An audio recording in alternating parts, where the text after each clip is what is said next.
দোয়া, তার জন্য দোয়া করা হয়, তাকে একটা সিস্টেমেটিক অর্ডারে কবরে রাখা হয়, সুন্দরভাবে সেটাকে কবরস্থ করা হয়, মাটি দেওয়া হয়, পানি দেওয়া হয়, তারপরে মরে গেল মানুষের সম্মান বাড়াই দিয়েছে।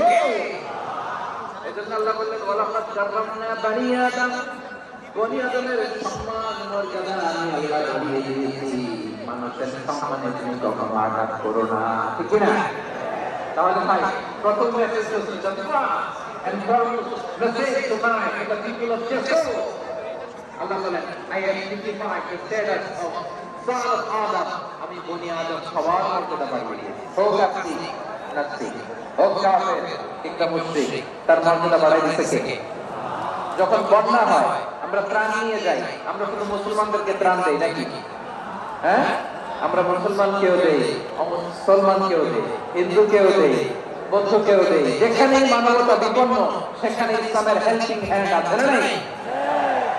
সুবহানাল্লাহ, কি দিন আমরা পেয়েছি, কি বিধান আমরা পেয়েছি। ওয়ালাকাদ কাররামনা বানি আদম, আমি বনি আদমকে সম্মানিত করেছি।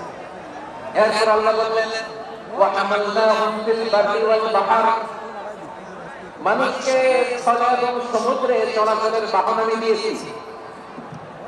স্থলে কিভাবে চলবে, জলে কিভাবে চলবে, এই বাহনের ব্যবস্থা করেছে কে?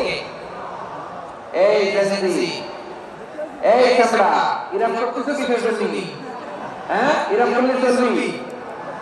হ্যাঁ, বস বস বস বস, আওয়াজ করতে কেন? দিবা না, কথা বলতে দিবা না আমাকে? এইটা বলছি তোমাদের ভালোবাসার নমুনা।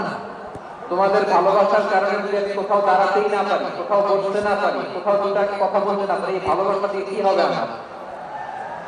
বরং ঘামতে ঘামতে ঘর্মাক্ত হব, রক্তাক্ত হব।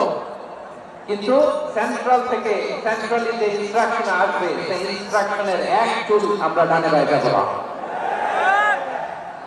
এইটা গণজাগরণের জন্য এইটা দরকার, ইসলাম বিপ্লবের জন্য এইটা দরকার। তো আধা ঘন্টা ধরে যদি তোমাদেরকে থামানোই না যায়, এই লস্কর দিয়ে আমি কি করবো? আল্লাহর রাস্তে নো নো নো স্লোগান, চুপচাপ একেবারে আমার দিকে তাকাও। আল্লাহ বলেন ওয়া হামালনাহুম ফিল বাররি ওয়াল বাহর, জলে স্থলে আমি চলাচলের যানবাহনের ব্যবস্থা করেছি।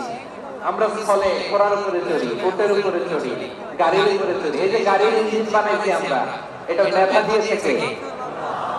আবার সাগরের মধ্যে আমরা নৌযান, জলযান, বড় বড় জাহাজ দিয়ে এক মহাদেশ থেকে আরেক মহাদেশ যাই, এক দেশ থেকে মালামাল গুলো আরেক দেশে পাঠাই।